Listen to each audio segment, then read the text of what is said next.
Malam Shri Gurun Vaishnavamscha Shri Rupam Sagrajatam Sahagana Raghunatham Vitam Tam Sajivam Sadvaitam Sarvahutam Parijana Sahitam Krishna Chaitanya Devam Shri Radha Krishna Padam Sahagana Lalita Shri Vishaka Vikamscha He Krishna Karuna Sindhu Dina Bandhu Jagatpate Gopesha Gopika Kanta Radha Kanta Namostute Tapta Kanchan Nagorangi Radhe Vrindavaneshwari Prishabhanu Sute Devi Pranamami Hari Priye Vanchakalpa Tarubhyascha Kripa Sindhubhyevacha Patitanam Bhavanebhyo Vaishnavebhyo Namo Namaha Jaya Shri Krishna Chaitanya Prabhu Nityananda Shri Advaita Gadadhara Shivasadi Gaura Bhaktavrinda Hare Krishna Krishna Krishna Hare Hare Hare Rama Rama Rama Hare Hare. So we have studying the Nectar of Instruction, the Upateka Shamrita, and we've been hearing about the importance of devotees, how to exchange love with them, the different levels of devotees. And so today we're going to hear some cautionary notes about how to respect them. And we take that caution and we put it in the positive and how to properly treat the devotees and not see them in any material consciousness. So let me just get my notes open here. Okay, so we are ready to begin. I just have to open up the right thing in my computer. Nectar of Instruction, verse 6. Being situated in his original Krishna conscious position, a pure devotee does not identify with the body. Such a devotee should not be seen from a materialistic point of view. Indeed, one should overlook a devotee as having a body born in a low family, a body with a bad complexion, a deformed body, or a diseased or infirm body. According to ordinary vision, such imperfections may seem prominent in the body of a pure devotee, but despite such seeming defects, the body of a pure devotee cannot be polluted. It is exactly like the water of the Ganges, which sometimes during the rainy season are full of bubbles, foam, and mud. The Ganges waters do not become polluted. Those who are advanced in spiritual understanding will bathe in the Ganges without considering the condition of the water. Okay, so Prabhupada starts the purport by saying that Shuddha Bhakti is the activity of the soul. That is, of course, devotional service. And then Srila Prabhupada quotes this very important verse, which you'll study when we get to the Bhagavad Gita very thoroughly. Mam chayo bhyabhicharena bhakti yogena sevate sagunan samatityaitan brahma bhuyaya kalpate. One who engages in full devotional service, who does not fall down in any circumstance, at once transcends the modes of material nature and thus comes to the level of Brahman. And Prabhupada writes that in this Krishna consciousness movement, one's consciousness must be changed. If consciousness is aimed towards material enjoyment, it is material consciousness. And if it is aimed towards serving Krishna, it is Krishna consciousness. So this verse in the Gita, it's a very important verse. And because when we only want to serve Krishna, then there's no opportunity to serve the modes of material nature. So this is the direct process of transcendence. We'll study in the Gita all these indirect karma kanda, karma yoga, jnana yoga, raj yoga, etc. But bhakti is the direct process. And because it's direct, the devotee automatically, without separate endeavor, reaches the Brahman platform. And at that platform, the modes of material nature, we no longer have power over us. On that platform, which is fully spiritual and beyond the modes of nature, that's where pure devotional service actually begins. And in his commentary on this verse in the Gita, one of our great acharyas, Srila Baladev Vidyabhusana, he says that knowledge this is done by worshiping, attaining this perfection is done by worshiping the feet of our spiritual master. And why is that? If we think about that, well, what's the connection there? We could answer it in a number of ways, right? Yasya prasada bhagavat prasado, by pleasing Krishna's devotee, we please Krishna. And also that, there's two moods in this world, right? There's the mood of enjoyment and the mood of service. And it is the mood of enjoyment that binds us to this material world. And if our mentality is that I'm my guru's servant, that fixes, and we try to fix the Prabhupada and the spiritual master's order as our life and soul, that frees us from Maya. And the modes may try to influence us, try to allure us, but the devotee or we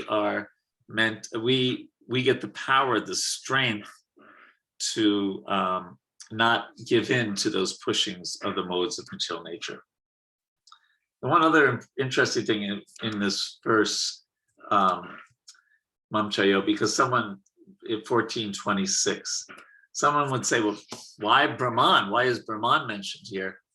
And then Krishna puts it in context in the next verse, 27th verse, where he says, Brahmano hi pratishtaham. And he says, I, the Supreme Personality of Godhead Krishna, am the basis of Brahman. So pure devotional service is actually the activity of the soul.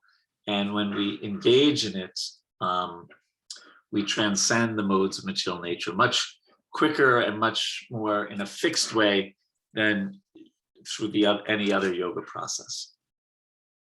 Okay, so I'll stop here for a minute, see what questions or comments you have on this beginning and then Prabhupada's quoting of this important verse.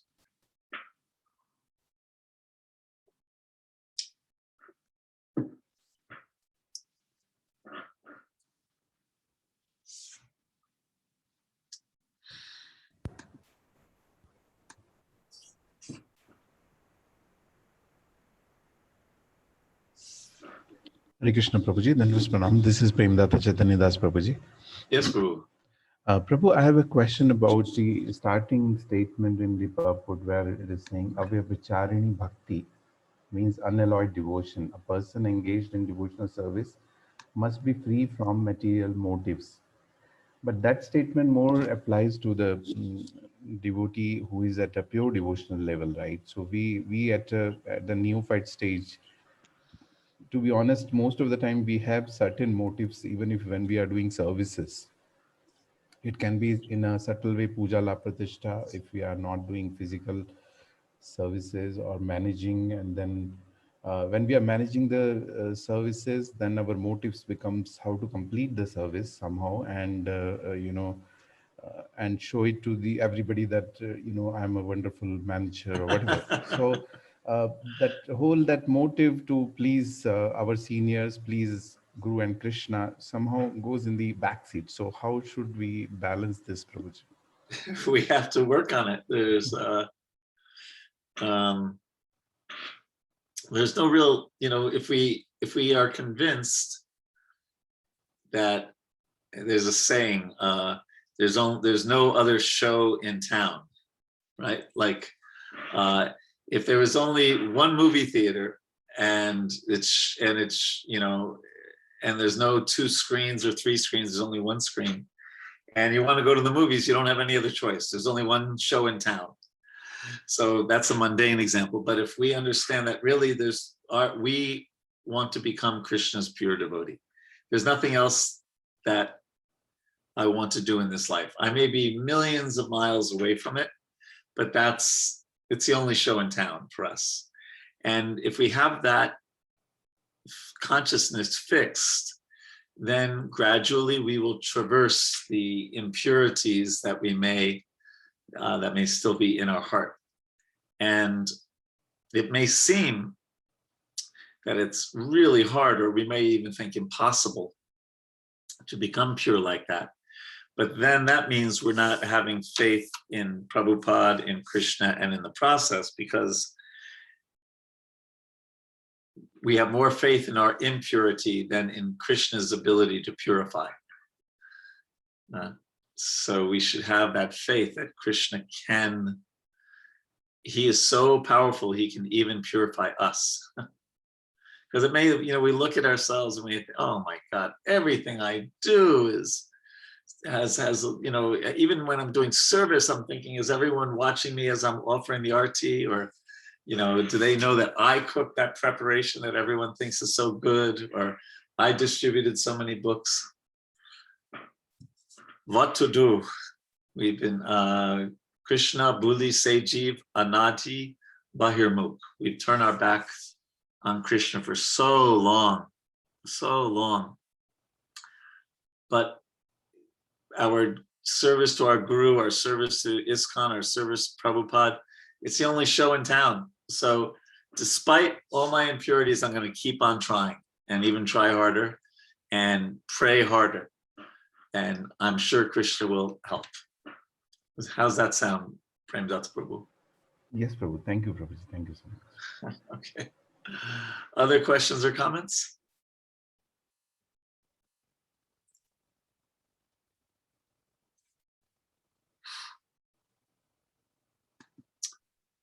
Hare Krishna, Prabhu. Hare Krishna, Mataji. I've got a question based on a statement that you made, that our desire is to get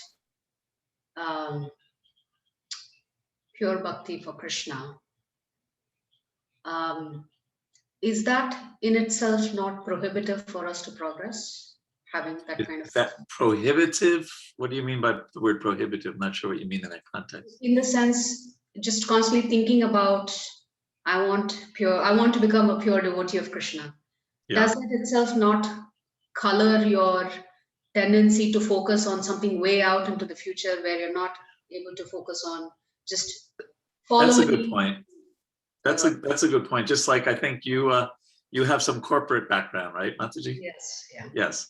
So there's short-term, medium-term, and long-term goals often in strategic planning, right? Things like that. So it is good to have a long-term goal that is actually healthy, even for an organization. What to speak of for us? But there has to be something between where we are now.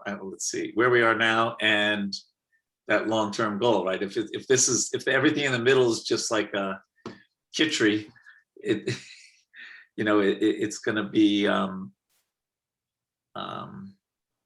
it's not going to be a very targeted process. So therefore we have Sambandha, Abhidheya, and Prayojana. So Sambandha Gyan is what we're doing now. We're trying to get fixed in our understanding of who I am, who Krishna is, what's the material nature, and what's the relationship between the three of us, and really have that very fixed in our consciousness.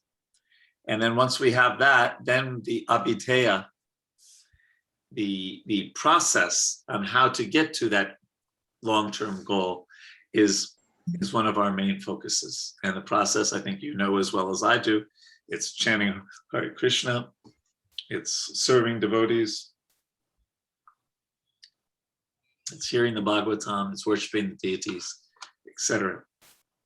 So you're well, it's a very good point that you're making, that if you just have that goal and it seems like so far and we we read about the residents of Vrindavan and we think, oh my gosh, how am I ever going to be like that?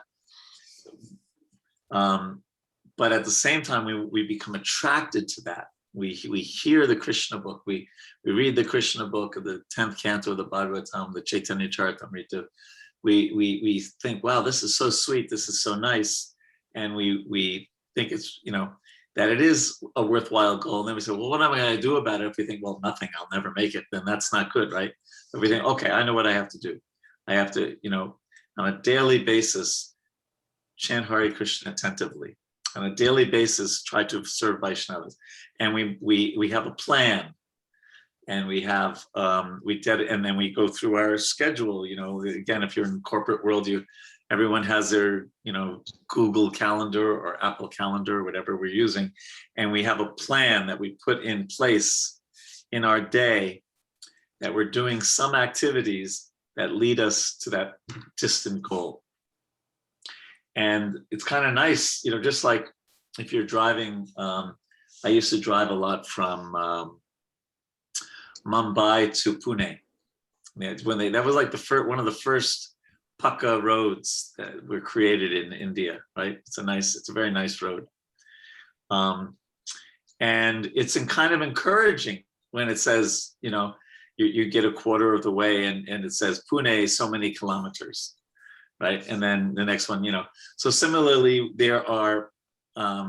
there's signs along the path to that pure bhakti.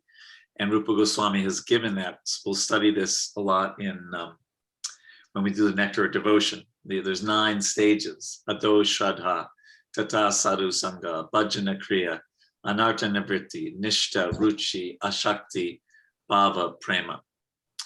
And so we can see, we get to those signposts, it's encouraging. Does that help? Yes. But you're right, I really like your point. Everything, if it just say, it's just like when we say the English is it the, when we recite the 10 offenses, yeah. And, at the end it says, anyone who claims to be Vaishnava must seriously guard against these 10 offenses in order to quickly achieve the desired success. Krishna Prema, that's how the Nectar of Devotion says it. And you're thinking Krishna Prema is like in another galaxy, But we see the signposts and we make progress.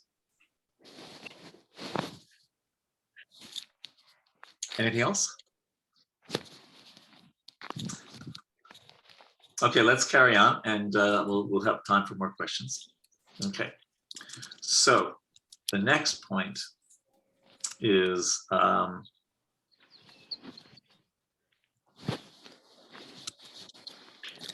Prabhupada writes that Krishna's devotee is not subjected to material condition, even though his bodily features may appear materially conditioned.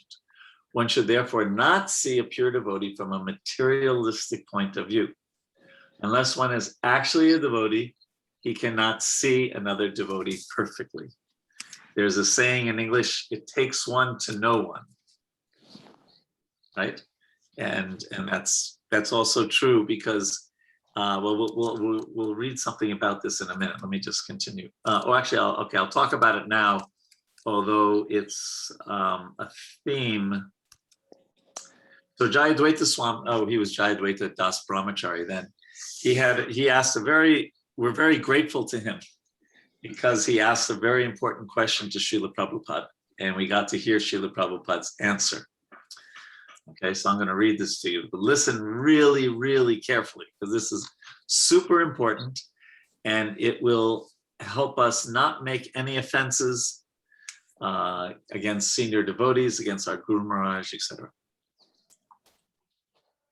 So Jayadvaita Das Brahmachari says the spiritual master the spiritual masters know everything and they're perfect in everything. But sometimes from our material viewpoint, we see some discrepancies. Actually, I'll let you read along so that sometimes that helps you. Okay, we're here. Prabhupada said, because material viewpoint the viewpoint is wrong. Therefore, you find discrepancies, which Advaita Swami said. So we should think that we have the defect. Prabhupada, yes, Acharya is explained. One who's preaching the cult of devotional service, he's Acharya. Then why should you find any discrepancy? Which Advaita Maharaj says. Because, for instance, sometimes the Acharya may seem to forget something or not know something. So from our point of view, if someone has forgotten, that is imperfection. Prabhupada retorted, no. Then you do not understand. Acharya is not God, omniscient. He is servant of God. His business is to preach the bhakti cult. That is Acharya. Perfection is how he is preaching the bhakti cult. That's all. Then Jayadvaita Maharaj said, Krishna says in Bhagavad Gita that one who knows him knows everything. Prabhupada, yes, because if he knows that Krishna is the Supreme Personality of Godhead, then he knows everything. That's all. Not that he should know as Krishna or as Krishna knows. If he accepts Krishna, the Supreme Personality of Godhead, the absolute truth, then he knows everything.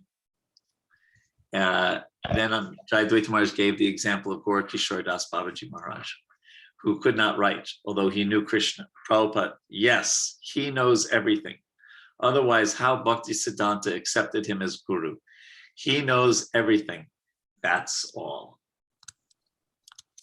So this is very important. You know, somebody, a neophyte devotee or someone who didn't read this, they might think, oh yes, well, I heard Prabhupada quote a verse, Bengali verse, and he got it wrong. He forgot, or I listened to a lecture and he forgot a shloka. And we might be thinking, how is he a pure devotee if he forgot a shloka? Oh my God. And we might have doubts in our mind, but that's not what a pure devotee is. They can forget shlokas. They can have physical, or even they can become forgetful, or not know something in this world. They know what Krishna wants them to know, and the main thing is that they are, as well, the main thing, at least in this conversation, is that they are making endeavors to spread Krishna consciousness. That's Acharya. So I think this is a really, really important thing to have very much cemented in our mind. Right? And Krishna lets the devotee know what Krishna wants them to know. Right? Very important. We can't think like many of us on this call are disciples of His Holiness Jayapataka Maharaj. So, right now, so he has some. I have a lot of dealings with Maharaj, and naturally, you could see his body is not what it was. There's some beautiful pictures of him with Prabhupada, this tall, thin person, and before his stroke and all that. But I don't know if you know, his mind is completely sharp. I can't even believe his level of consciousness in some of the things that we work together on. So this verse is very important for disciples of His Holiness Jayapataka Maharaj, because his body has so many problems right now. But he, as you see, I don't know. I know I could never do go through what he went through, and be so determined to preach Krishna consciousness. So determined. I mean, body is falling apart, but desire to preach has never been greater. Yeah. Right. I was in a meeting with him the night before he had that stroke also. Hare Krishna. So this is very important. It's worth having discussion if you have any questions or comments on this, because it's a very important point, and something that you can also relay to others if you ever hear them having this doubt.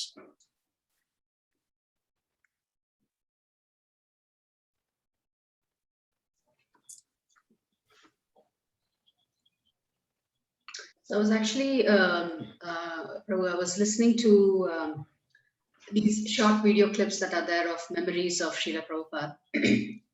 And one of his disciples, I don't remember who, was specifically mentioning that he did not have that much personal association with Srila Prabhupada, but some of his god brothers had much more intimate relationship with Prabhupada.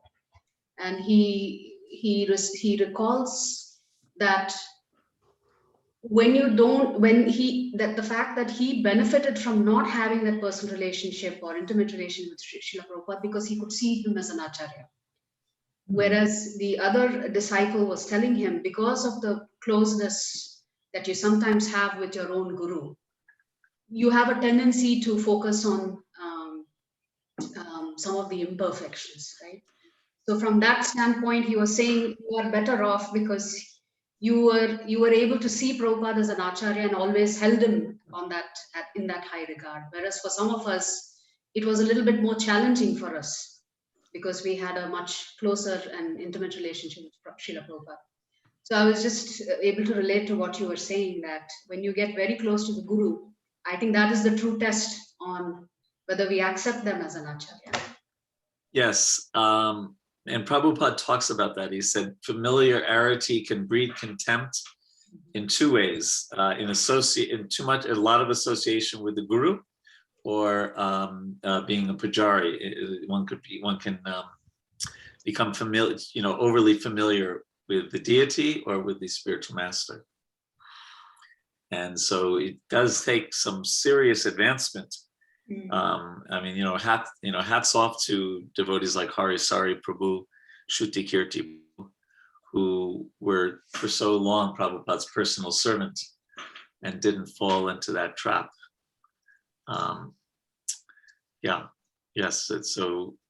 It's true, because the spiritual master has his own personality, and we might sometimes we think that pure devotees are supposed to be like robots or something, but they're individuals. So thank you for that. Yes, that's probably, I can't remember which purport that's in.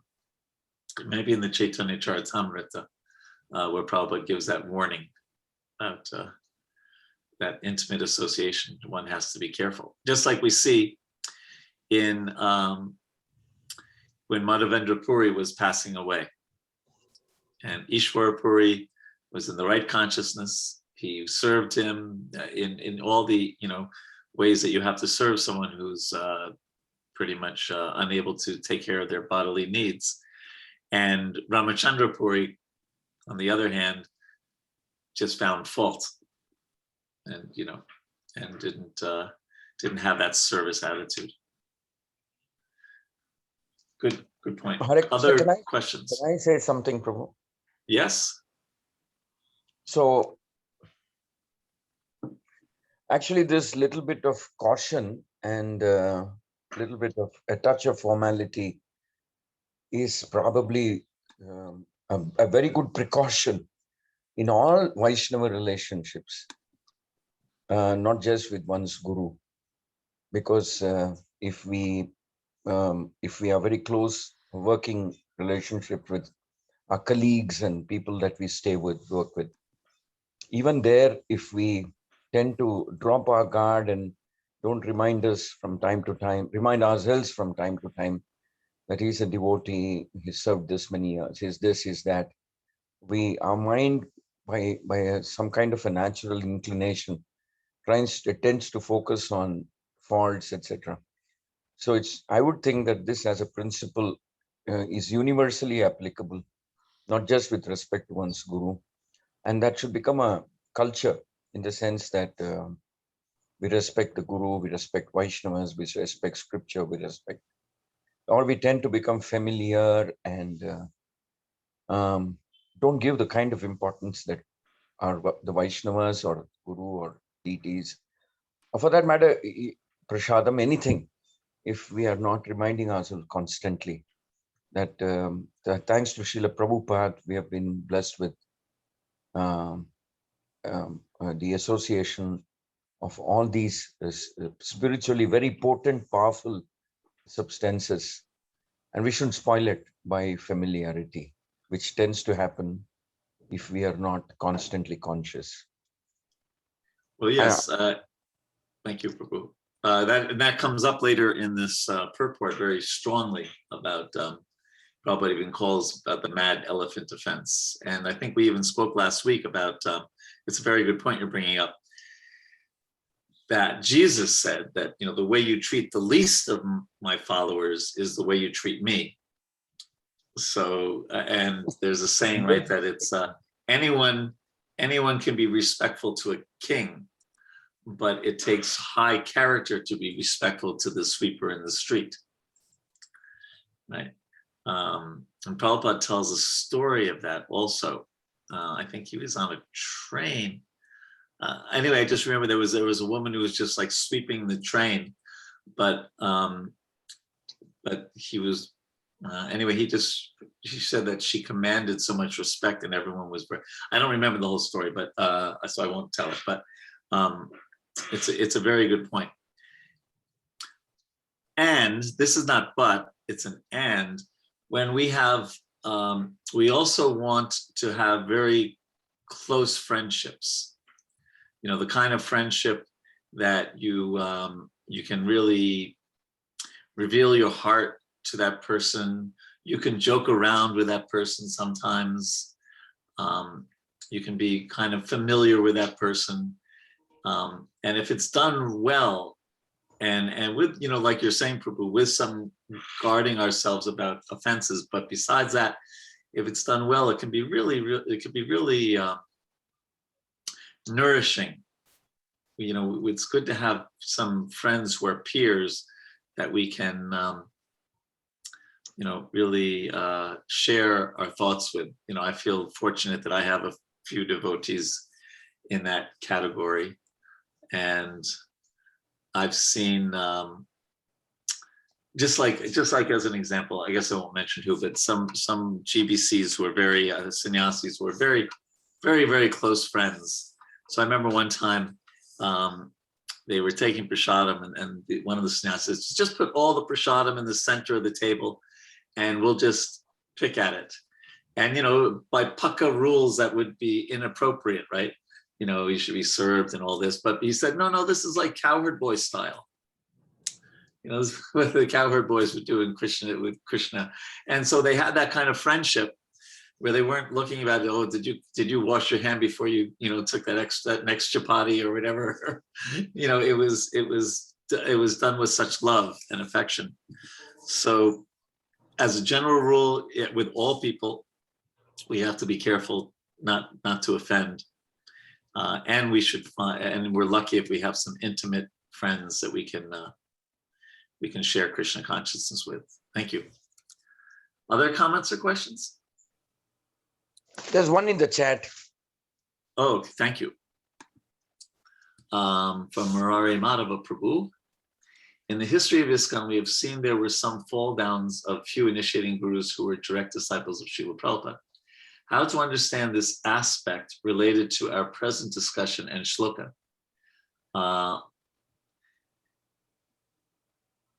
The fall down of, yes, okay. How to understand this?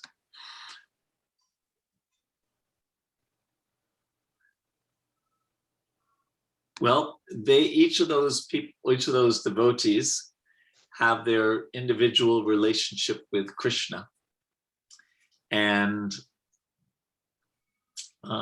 it's not really for us to judge, because Krishna does say, you know, we'll study, the verse is quoted in this purport, apichet sudaracharo, bhajate mam ananyabhak sadhur eva samantavya.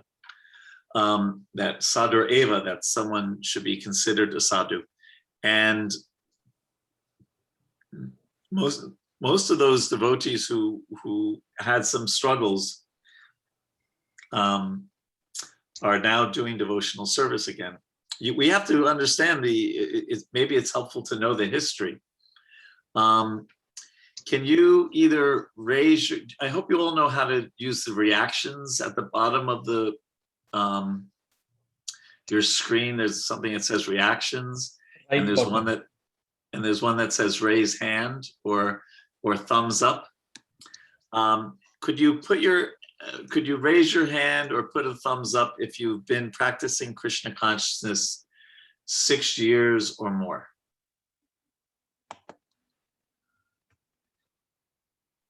Okay, we have 2, 4, 5, 8. It tells me how many. 9, 10, 11, 12, 13. Oh, we went back down to 12. 13. All right, so around 12 or 13. Okay. And you can put your hands down now. You have to lower them yourself. Caught me in also, Prabhu. Okay, 14. Okay, so to understand a little bit about the history of Iskcon, we have to understand that most of the people who became gurus in 1978 had been practicing Krishna consciousness for 6 years. Bas. Because that was just the reality of the situation. Prabhupada came in 1966. Many of the gurus joined around 1970, maybe 7 years, and Prabhupada left in 1977. So it was the most natural thing in the world, in one sense, that there was going to be some challenges. And so I'll tell you a little bit about my life. So I was a bhakta when Prabhupada left this world. So I joined in the end of 1976. And I didn't get initiated by him because we had switched GBCs. There was no email or anything like that in those days. No computer. Nobody knew what a computer was. And so we had switched GBCs at the GBC meetings in 1977. And the GBC who was leaving did not tell the new GBC who the new candidates for initiation were. Okay. So I didn't get initiated by Srila Prabhupada. So I had 2 gurus who fell down, not 1, but 2. I've been initiated 3 times. I put my wife also. So between my wife and I, we put a lot of bananas in the fire. But my experience, my first initiation was Jayatirtha Prabhu, and he was a very nice gentleman, very, very sweet person, very skilled at deity worship. And so he had some struggle, but I never was upset. I always just figured that Krishna arranged for this, and he gave me a lot of mercy, and he gave me a lot of really good instructions that I still cherish today. And then he unfortunately is no longer alive. He passed away. And then I got reinitiated by Rameshwar Prabhu. And he also left the Association of Devotees for some time. He's doing a lot of devotional service now. Maybe some of you saw his interview. He was interviewed in the EGBC strategic planning team talks on the Chaitanya Charitamrita, because he was in charge of the marathon, the 2-month marathon, to publish 17 books in 2 months that Prabhupada ordered. And he really inspired me a lot, especially in book distribution. And so I'm always very grateful to him for that. And then I've been initiated by Vraj Vihari Prabhu since 1991. So that's 30 years. Wow. I was his first disciple. when he was talking to me one day, and he said, "Are you thinking of getting reinitiated again?" And he suggested somebody's name, and I said, "No, I was thinking about you." And he literally, not figuratively, but literally fell off his chair because he had no thoughts about being a, initiating guru. Yeah.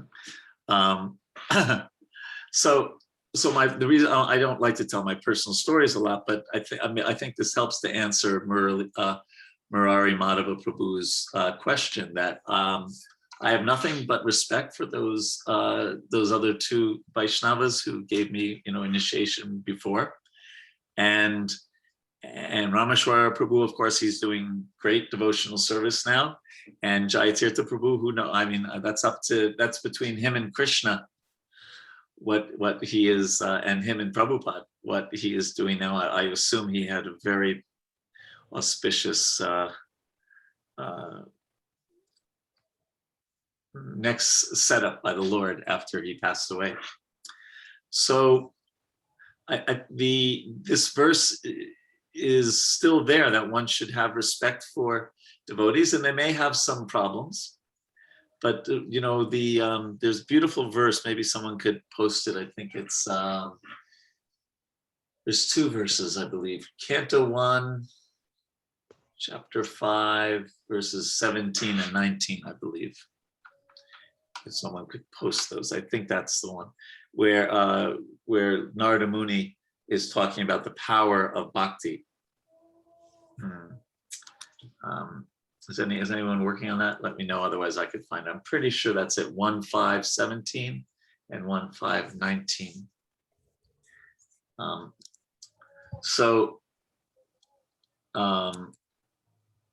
Yeah, we don't. And then I'm sure many of you have taken the Iskcon Disciples course, and this comes up in the Iskcon Disciples course sometimes.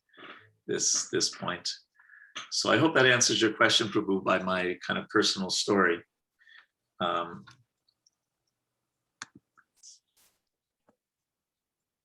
Okay. Thank you, Murari Madhava Prabhu. Thank you. Prabhu, I have a comment to the question of Murari Madhava Prabhu's question, what he put and whatever you shared. Sure, Rasa Sindhu Prabhu. And Vardha Krishna Prabhu is also on the call, and maybe you know that Bangalore is in a way hub or center of Ritvik movement as well. And, yeah, I'm very aware.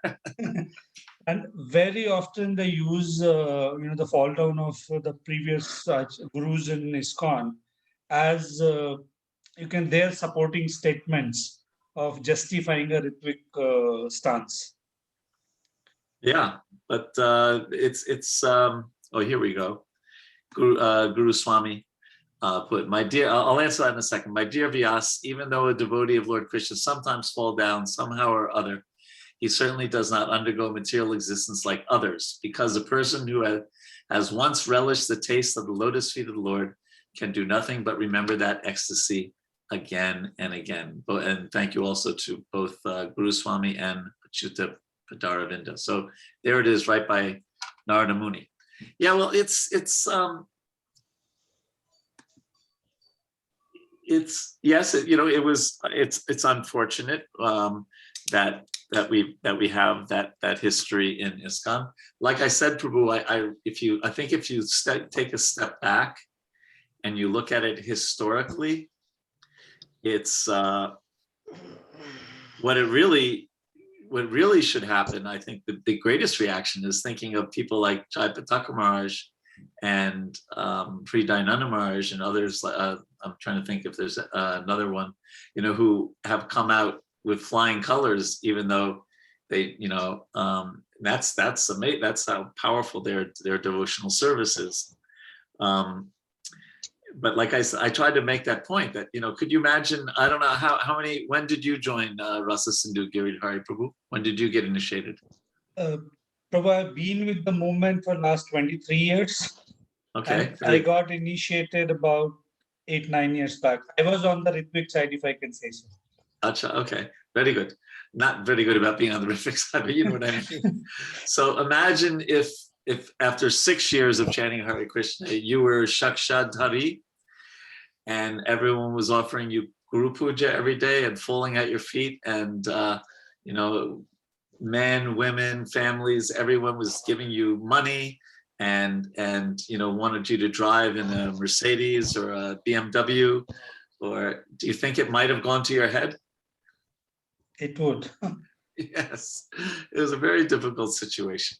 It was a very difficult situation. But Prabhupada came to America when he could come, and he did what he could do. So, but it doesn't mean we should change the whole Bhagavad Gita. Just read chapter 4, verse number 2. Evam parampara praptam imam raja shayo vidu. So we have respect for the Sikh religion, but the Sikhs had this problem, and they basically that okay, the guru will become the grunt, the guru will become the grunt, right? So we're not going to do that. But Jayadvaita Maharaj once he wrote 2 articles. One is where the Ritviks are wrong, and one was called where the Ritviks are right. And where the Ritviks are right was just about, yes, this was very unfortunate that this happened. And we probably, now with 2020 hindsight, we probably should have not done such big, we only knew how to worship Prabhupada. So then, because I was there in 78, therefore I was there in the first, the second Mayapur festival after Prabhupada left. And there was, 11 Vyasasans for Guru Puja. It was a whole, thing, but we only knew how to worship the Guru like Prabhupada. We didn't understand that we don't have to worship everyone on the same level as Srila Prabhupada. So we made some mistakes, but we've come out much stronger, and like I said, one sense, and I'm not just saying this because I'm talking to disciples, but Jayadvaita Maharaj has come out the strongest by Prabhupada's mercy. Is that all right, Prabhu? Yeah, indeed, Prabhu. Yes, I do understand what you're saying. And since I've seen the transition from that to this, and so I was not really seeking for any clarification on what happened, I certainly understand that aspect. It was just a comment I wanted to make to what Mangal Madhav asked. No, I'm quite familiar. I've been the facilitator of some attempts at mediation with Madhu Pandit and his team and the GBC team. Of course, they've all been kind of put on hold because of COVID. Yeah. We've had 2 meetings. We were supposed to have a 3rd meeting at the end of March, and then COVID happened and khatam ho gaya. Okay, so let us. I have another question or a comment again here on familiarity breed contempt. We all know the pastime of Radha Madan Mohan and I think it's Rupa Goswami or Jiva Goswami. Sanatana Goswami. Sanatana Goswami with the familiarity with the deity. And when the deity wants to be, like we all want to serve deity with awe and reverence with all the maximum that we can do. Right. And here Sanatana Goswami wanted to, let's say, more work on the, not research work, but let's say on writing the commentaries and scriptures. And when the deity wants, he says, no, I don't want to get engaged, because then today you want offering, then you'll ask for salt in the offering, and then you want ghee in the offering. Exactly. So, for a neophyte devotee, it becomes a very difficult situation to understand that. One way we said that give everything you have to Krishna, and here then we said you'll ask me for this, so therefore I don't want to do this. Well, it was a little like Varda Krishna, my answer to Varda Krishna Prabhu's point, that generally what Varda Krishna Prabhu said is completely 100% pakka, right? And then I just added that when you have very close friendships, sometimes you can, you'll be more on a familiar basis. But we will get to this in what your question will come up in the last 3 verses of this book, when it talks about the Rag Marg, the Raganuga or Ragatmika Bhakti, which is the platform that Sanatana Goswami was on, where he's beyond any worries about familiarity, breeding contempt, and is just in love with Krishna. But as Prabhupada will often says, we can't imitate that. Yeah. But we can appreciate but we can still, even in our state right now, look at Sanatana Goswami and say, amazing.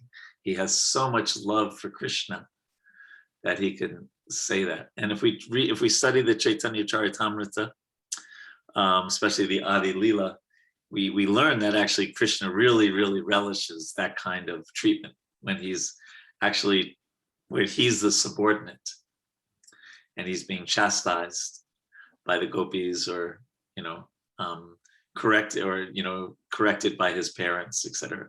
But krita punya pujam, that they had to do so much pious bhakti in previous lives to come to that platform. Yeah, we're very true. We should be very cautious of getting we should those things in our life. But we can appreciate and also not imitate. Yes. Yeah. Yes. Thank you, Prabhu. All right, let us carry on so we can make sure we finish this verse today. So, yes, and by the way, 1:5:17, thank you very much. It's a beautiful verse.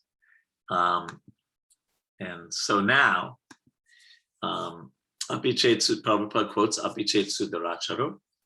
Even if a devotee sometimes seems to engage in abominable activities, he should be considered a sadhu, a saintly person, because his actual identity is that of one engaged in the loving service of the Lord.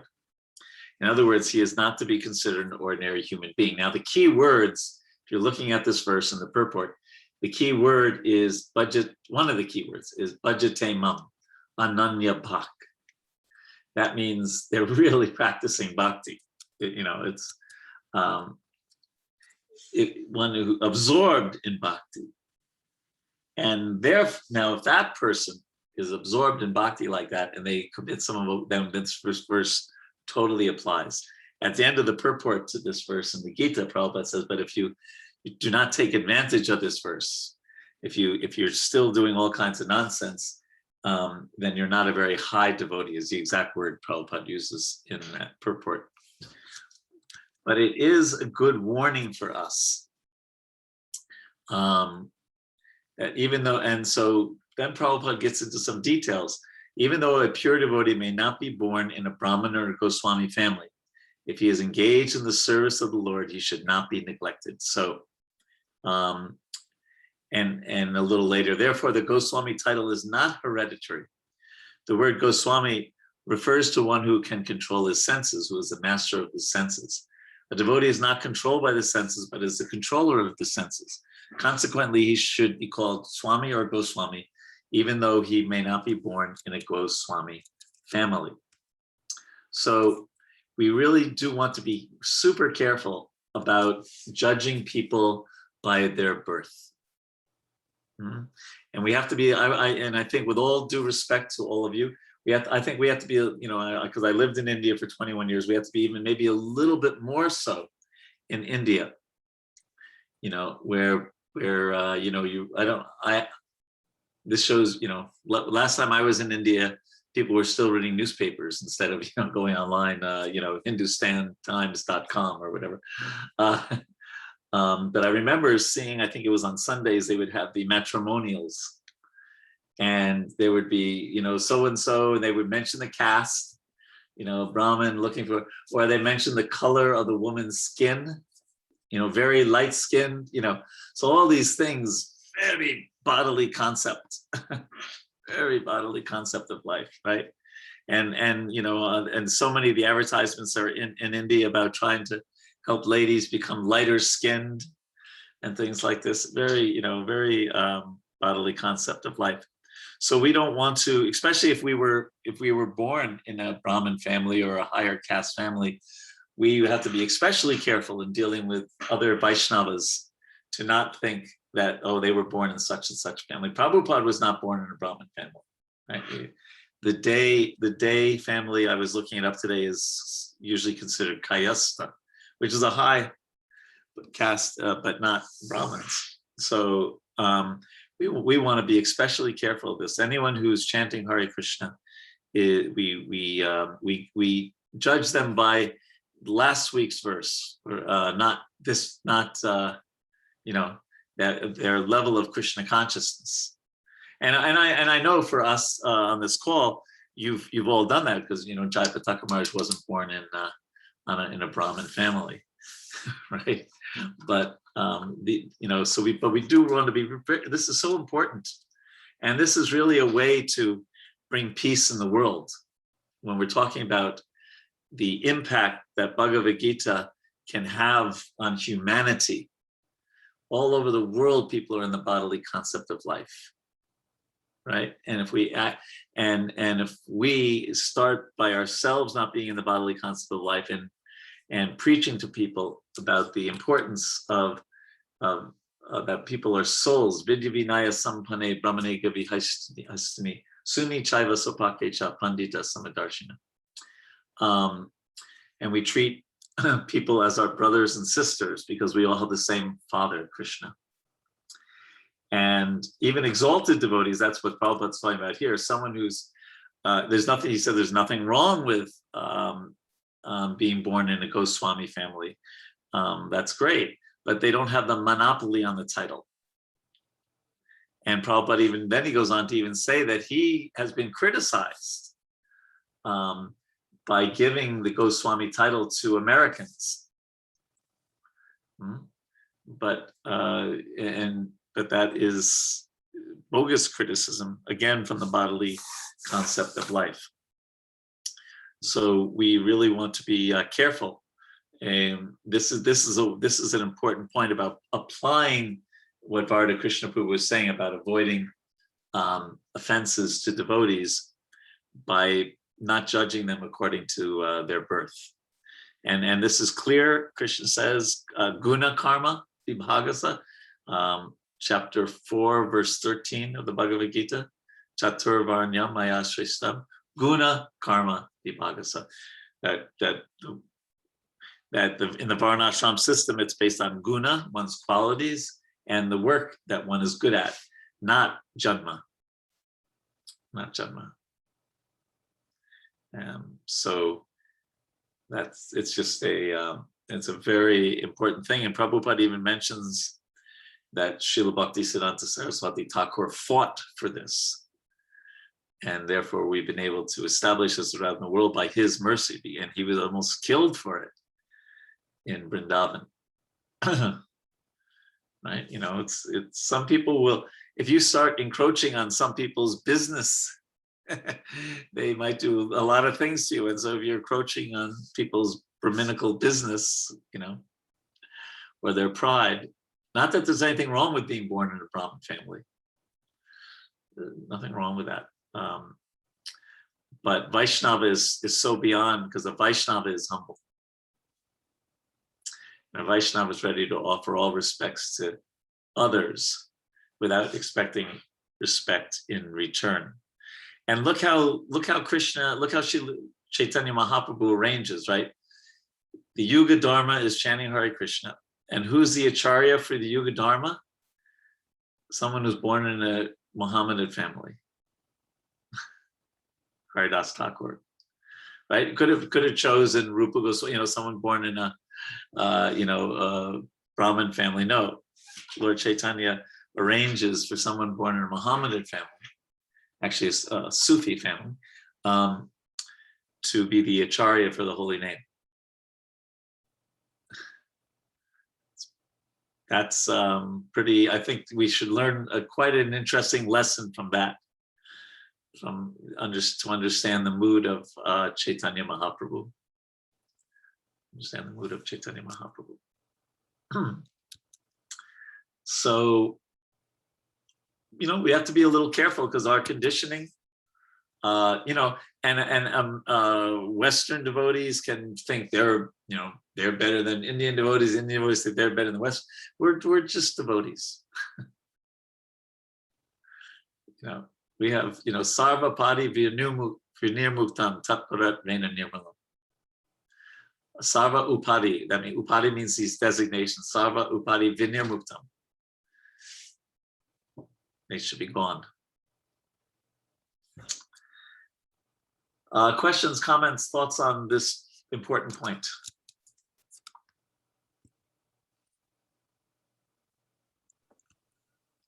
Maybe a comment again, Prabhu. Okay. I usually comment on your comments. Again, we should and we do respect the Brajvasis and people in Vrindavan. And when we refer to various temples in Vrindavan and Braj, we always say Radha Madan Mohan Temple, Radha Raman Temple, and so on. But there's so many Brajvasis, and I feel even to date, many of them have not accepted the Western devotees of Prabhupada as they certainly should be accepting Vaishnavas. And they don't even refer to Krishna Balram Mandir as Krishna Balram Mandir, but Angrezi Mandir. So we should still somehow find a way to, still continue to have respect for those Brajvasis because they are Brajvasis. Yes. And I do remember, Prabhu, from my earlier days in Ritwik side, we were taught or often told that when you're passing Krishna Balram Mandir on the Chatikra road, you turn to right and not look at Krishna Balram Mandir because that was Angrezi Mandir. Or the other side of Iskcon, if you Yeah. want to so call it. So Yeah, disrespectful to Prabhupada Samadhi, so disrespectful to Krishna Balram Mandir. I'm aware of that. It's not all pervasive. It really depends. I know a lot of Brijbasis from being there 21 years. And a lot of them actually, one thing they really have respect for Iskcon, they say, almost every other spiritual organization in Vrindavan, when the founder passed away, the organization crumbled. But only Iskcon, it hasn't happened. They do note that.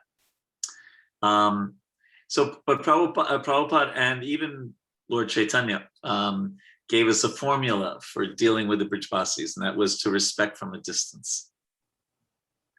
You see a Brijbasi smoking bidi, and you can still say he's a Brijbasi, and so we have respect, but we just don't intimately, There's one Brijbasi I do associate with intimately, and that's my son. He was born in Vrindavan. But I don't know what the Brijbasis think of him, because he speaks Pakka Brijbas, and they all known him from when he was a bacha, but his skin is as white as a ghost. My wife's from Ireland, and but he is I was once giving my son's also a bit of a wise guy, a joker. He's almost 30 now. I was giving a class once, and I quoted that verse, Boma Ijadi, one who thinks their place of birth is worshipable is no better than a cow or an ass. And so he raises his hand, he says, well, where I was born is worshipable. I said, all right, get out of my class. Wise guy.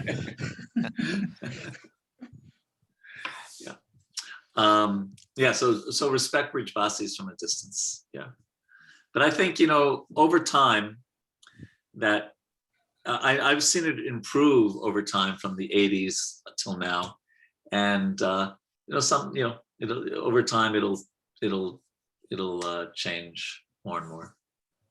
Plus there's so many devotees now from India who just, during Kartik, it's just thousands of devotees, right? From all over the world, including big yatras from India, devotees from India.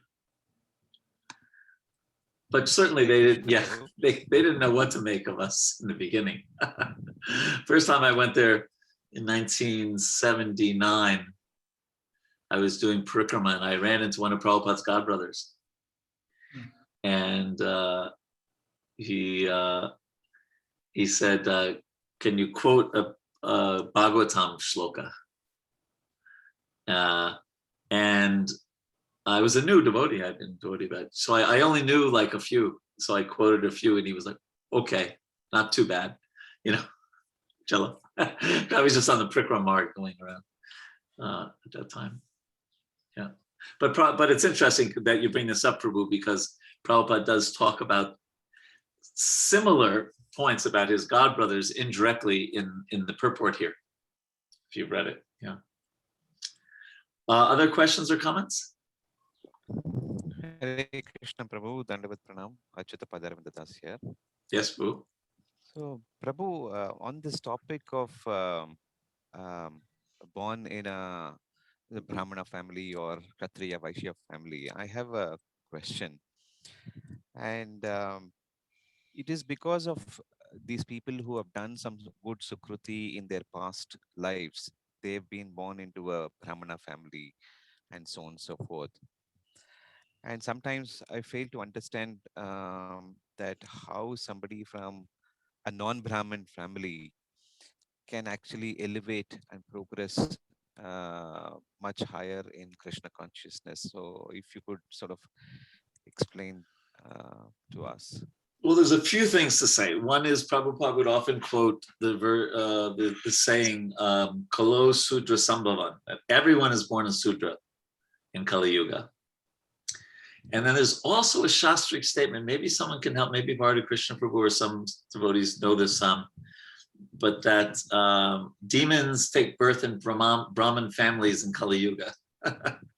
Something along those lines. Again, not that there's anything wrong with it, but there's different sayings. And there's also a challenge sometimes if you're brought the greatest impediment to bhakti is pride. So if one is proud of their birth, that's a big problem. Prabhupada writes in the Gita, the sincere sweeper in the street is much greater than the charlatan meditator. Right. At the same time, if there's a Paka Brahmin, that's wonderful, right? That's so it's just in Kali Yuga, everything's all just, top is bottom, bottom is top. You can't figure out what's going on, and you see sometimes Brahmins, driving rickshaws, but they have their thread or whatever, and even Brahminical activities are not really appreciated much in society. One thing we struggled with a little bit when we, my wife mainly and myself also, we took some of the responsibility for the Vrindavan Gurukul. And prior to that, I'm sure most of you are aware, there were some problems in the Gurukul. There was child abuse and different things before we had come. And so there weren't too many devotees sending their children to the school. And then when we tried to advertise it for outsiders, because Prabhupada once said, he said, bring 500 students. And they said, devotee families? Prabhupada said, the Iskcon families? Prabhupada said, Iskcon or Fiscon, just bring the kids.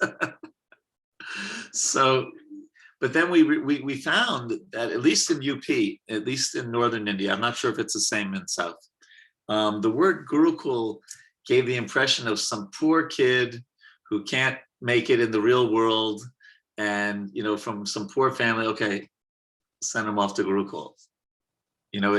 Which is, Gurukul is a very Brahminical thing, right? It's a place to create Brahmins, but it was just society. That's when we actually adjusted the title. We couldn't get rid of the word Gurukul, as Prabhupada called it, but we called it Bhaktivedanta Gurukul and International School. And we had to, find some ways to attract more students.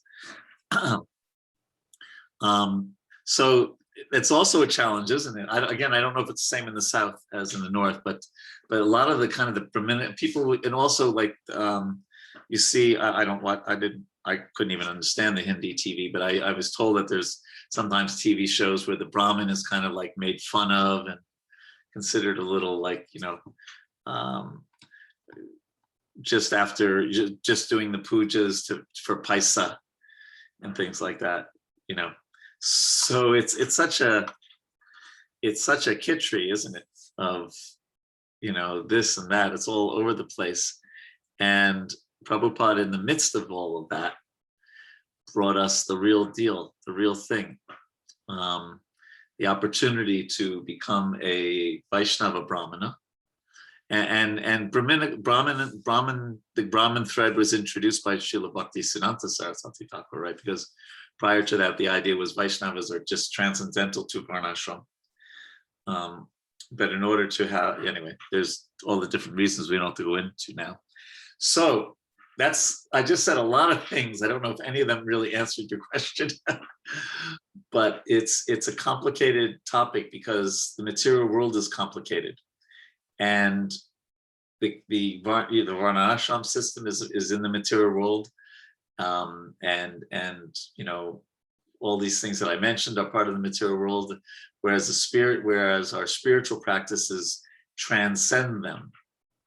And therefore, Kiba Vipra, Kiba Nyasi, Sudra Kenayoy, Ye Krishna Tattva Veda Se Guru Hoy. That whether one is a Kiba Vipra, a Brahmin, Kiba Nyasi, a sannyasi, or a Sudra, one who knows Krishna Tattva, Se Guru Hoy.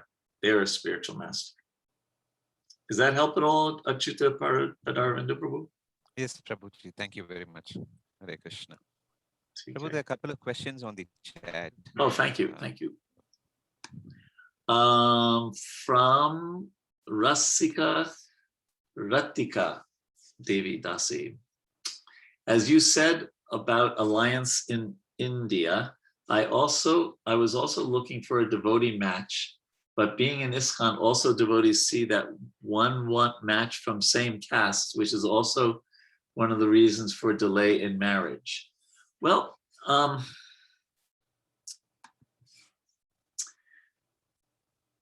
don't know what to say about that. We do in marriage, now we're getting to marriage, huh? We do in marriage try to seek compatibility. And compatibility is primarily on the spiritual platform. In other words, we're looking for a spouse who has similar aspirations as we do spiritually, right? In China, I haven't been there in a few years, but when I used to go there, there were a lot of couples where one of the husband or wife is a devotee and the other one's not. And it was really hard, very tricky situation, right? So compatibility spiritually is the most important, but there also is material compatibility. And I'm not saying it's based on caste, but it's good if the husband and wife, their material modes of nature have some, they can understand each other and relate to one another. Not that one's totally 100% different than the other, like, one's a total introvert, one's a total extrovert, although sometimes even that can work out if they complement each other, right? But I don't think I could say anything more than that, except that we should base things on compatibility and not necessarily that caste is the basis of that compatibility. I hope that's okay. And Rajeshwari Pran Mataji says, she's quoting a verse, 1:8:24. My Lord, your lordship can easily be approached, but only by those who are materially exhausted. One who's on the path of material progress, trying to improve himself with respected parentage, great opulence, high education, and bodily beauty cannot approach you with sincere feeling. Here's the quiz for the day. Who said that?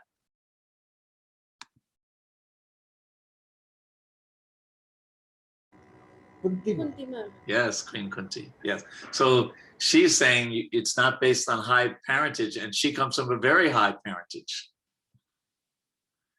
Right. So that's I think that's significant. She's topmost Kshatriya family related to Krishna, and she's saying that's not the issue. That's not the issue. Narottama Das Thakur was criticized for initiating people who weren't brahmanas. Right. Yeah. And Prabhupada, Bhaktisiddhanta Saraswati Thakur, that's heavy criticism. Right. All right. We have a little bit more left of this purport. Oh, there's a question from Rajnikant Prabhu before. I didn't see it. Thank you, Prabhu. Before Asika Mataji's comment. Acha, can we visit Hill Temple and kind of distance we need to keep with them? Well, that's a local question for Radha Krishna Prabhu, but in general, I would say respect them from a distance. Just like, Haridas Thakur would pay obeisances to the flag from a distance, because I think we might find, if you start getting into conversations, you might find that they might lead to what you would consider offensive. And we don't want to hear offensive, and we don't want them to speak offensive. So better for them, better for us. Right now, if you're very mature, and you run into someone who's also very mature, then that might not happen. But I think it's because I've been through a lot of different things like this in my service. Respect and from a distance. So we can have respect. They're chanting Hare Krishna. They're doing some good things, but because they might offend devotees, That would be my suggestion, unless there's another policy in the management that I'm not familiar with. Rasa Sindhu Prabhu, you look like you were agreeing with that. I agree with you, Prabhu. All right. Well, over the years, can I say something, Prabhu? Of course. Over the years, Madhu Pandit's group of devotees have also chastened up, and I think they're a lot more respectful now than they ever used to be. Sure. They understand and recognize that many things about Iskcon is right, and many things in the Guru Tattva is also right, and it's just that we're struggling to find some common meeting ground. But they visit our temples. Quite a few of them come to our temple, the Narsingha Giridhari Mandir here in Bangalore. And over the years, many of them have shifted their allegiance from Madhu Pandit's temple to our temple. And I guess there's been a subtle change in the way we look at them. We also, we're less aggressive. We want them to come. We want them to feel peaceful, welcome to our temple. We don't aggressively attack them. We don't talk. We don't criticize them. So that's so at the grassroots level, you could say this exchanges have increased. I mean, not that devotees from our side go there, but definitely devotees from their side keep coming. Thank you. Prashadam and like that. Good. Of course, you know, there's still court cases going on and new ones. Yes. So let's finish this purport. We have what's going on in Madhu Pandit's mind at the moment, but he knows that grassroots level more interactions are happening, and he doesn't seem to mind, and like that. Well, this is connected to this last point. Prabhupada writes, if we consider the bodily defects of a Vaishnava, we should understand that we are committing an offense at the lotus feet of a Vaishnava. An offense at the lotus feet of a Vaishnava is very serious. Indeed, Sri Chaitanya Mahaprabhu has described this offense as Hati Mata, the mad elephant offense. A mad elephant can create a disaster, especially when it enters into a nicely trimmed garden. One should therefore be very careful not to commit an offense against the Vaishnava. So I thought I would show you a short like 20-second clip of a mad elephant. Oops. There we go. Where is it? Okay, can you see that? Yes? No? Yes. Okay. Yes.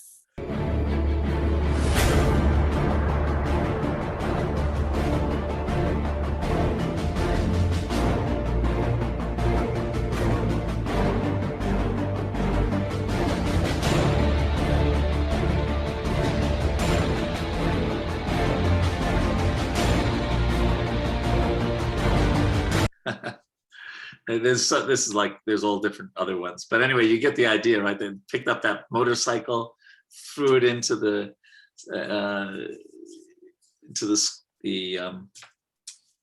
three-wheeler, knocked over the three-wheeler. There's also ones of, you know, elephants knocking over cars and, you know, breaking down houses and things like that. So what to speak of just a simple garden. Imagine what an elephant can do, as Prabhupada writes, to a nicely trimmed garden. So that's what Vaishnava Aparad does to our heart. It's a serious thing, isn't it? Imagine if we're trying to create this creeper of bhakti, and then we let, you know, and we have this nice garden and fruits and flowers are starting to come up, and then we let the mad elephant into that garden. It's really not a very smart idea, is it? So we respect, and we learned a lot about this today. We even if somebody maybe is speaking the wrong philosophy, we respect from a distance, right? Or the Brijbasis, we respect from a distance. Mm. And we try not to, there's even something called jana aparad, which is offense against, average people. We try to live in this world as unoffensively as possible. That doesn't mean we don't preach strongly. We do that as well, because we're actually trying to help them when we do that. But we avoid being offensive. It's the one thing we have to be so careful about. Every devotee should be ready to, and then Prabhupada talks about the sweet exchanges. Every devotee should be ready to take instructions from a superior Vaishnava, and a superior Vaishnava must be ready to help an inferior Vaishnava in all respects. And then how do you prove superior? One is superior or inferior according to his spiritual development in Krishna consciousness. Mm-hmm.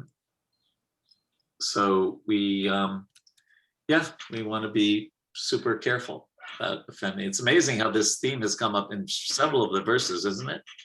This point about avoiding the offending Vaishnavas. And you see that when you see the really advanced devotees in our society, they're almost always the ones that are so careful about offending devotees. And I've seen that so many times with Jai Patak Maharaj. Especially because he's in charge of the, what do they call it? The Chaitanya Saraswat Trust or family, in Mayapur. We're trying to bring together the different followers of Srila Bhakti Siddhanta Saraswati Thakur. And some of them have been fighting with Iskcon, and some of them this and that. And but they almost all have such high regard for him. Like that. Always very careful in Vaishnava dealings. So, and then, like I said, Prabhupada goes on to you could just, if you find the words a little strong at the end of this purport, not that we can think like Prabhupada, but you try to put ourselves in his shoes a little bit. He's doing his guru's work and having such success, and not all over the world, and he just was he was not happy that his godbrothers couldn't he couldn't celebrate with some of them. He could, some of them were very favorable, but some of them were just the way I sometimes think about it is, Prabhupada here talks about envy and jealousy. And I think also they were disappointed in themselves. And, sometimes when you're disappointed in yourselves, you take it out on others, and they're just, gosh, what did I do for Guru Maharaj? And here's this person. And you have to understand what they thought Prabhupada was it's just a householder, He was just this, nice person who gave donations to the Allahabad temple. And, and now all of a sudden he took the, now he's Prabhupada.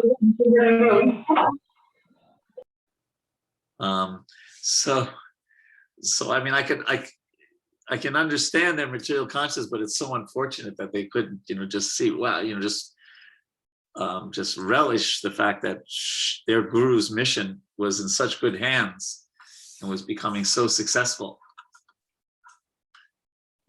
I'll tell you one story. I was at an early Prabhupada Tirobhav Mahotsav, and one of Prabhupada's godbrothers said,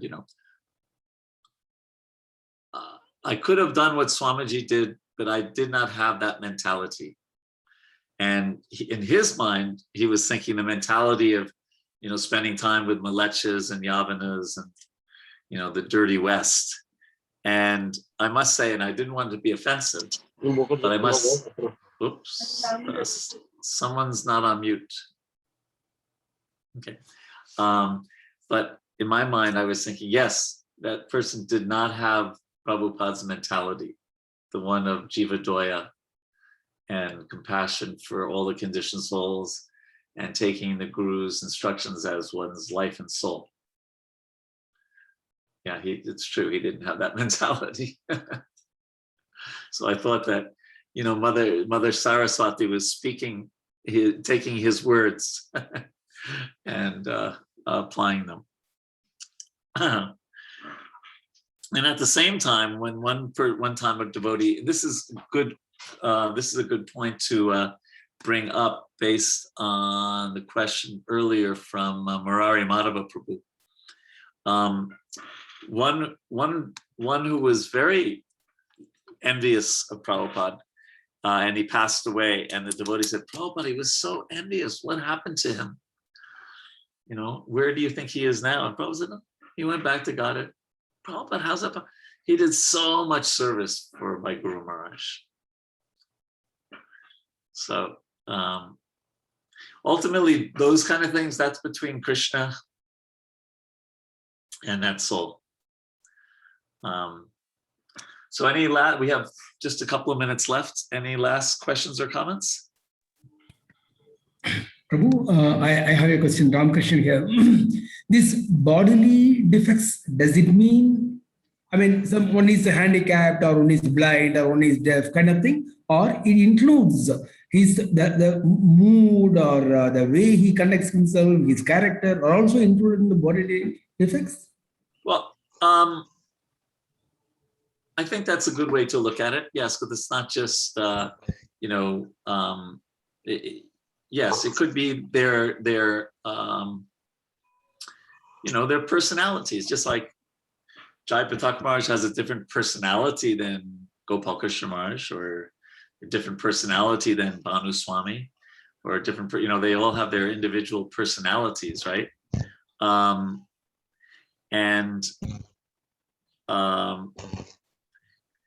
But we should, we don't look at them from that point of view.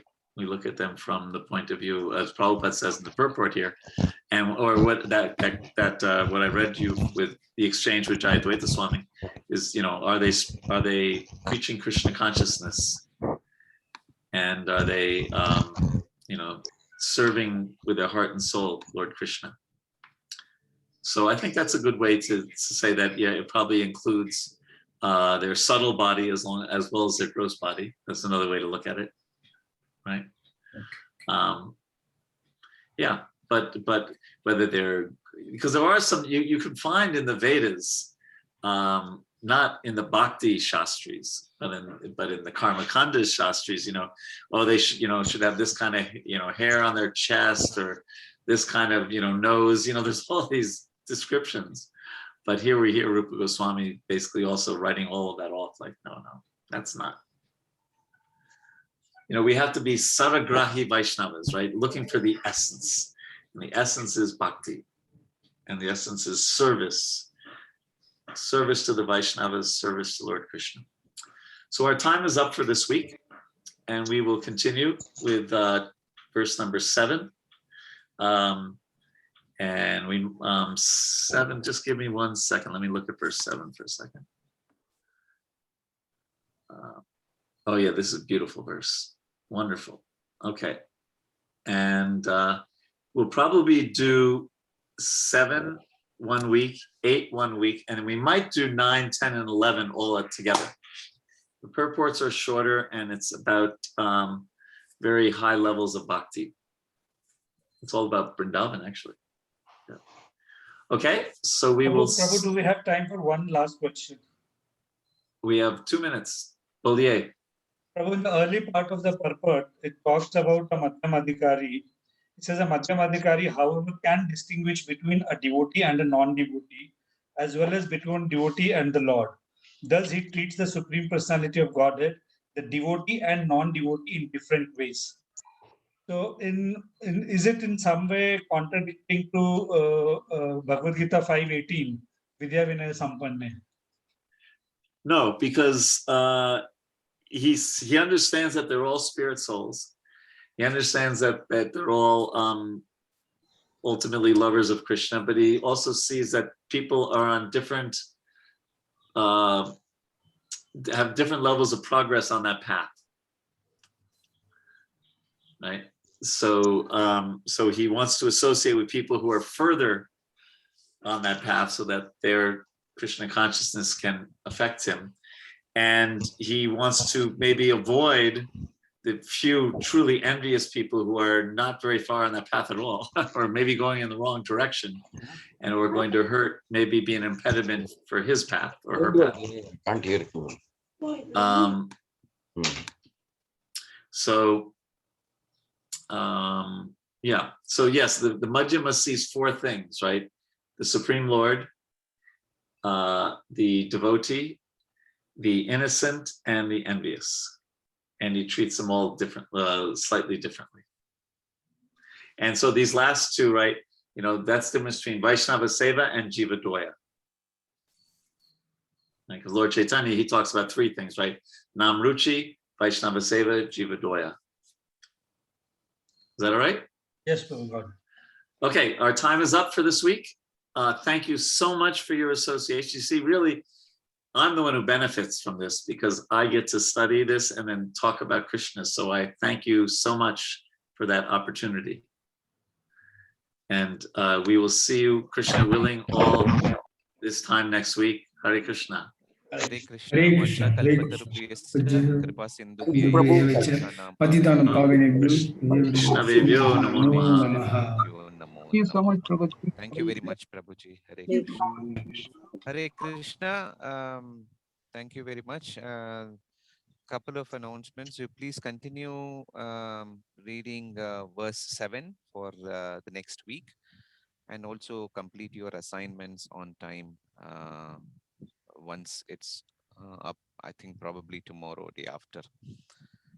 So, Sindhu Prabhu, anything else you wanted to add, Prabhu? Yeah, I have request on Prabhu that I see some of the participants have not been attending for last 2 or 3 sessions. So maybe the respective circle leaders have to check and confirm whether they're continuing on the course or not continuing on the course. And so that we can accordingly take action on the broadcast. Sure, Prabhu. Yes, Prabhu. Okay, thank you very much, Hare Krishna. Have a blissful day and rest of the week. Hare Krishna. Thank you. Hare Krishna. Hare Krishna. Krishna Krishna. Hare Ram. Hare Ram. Hare Krishna.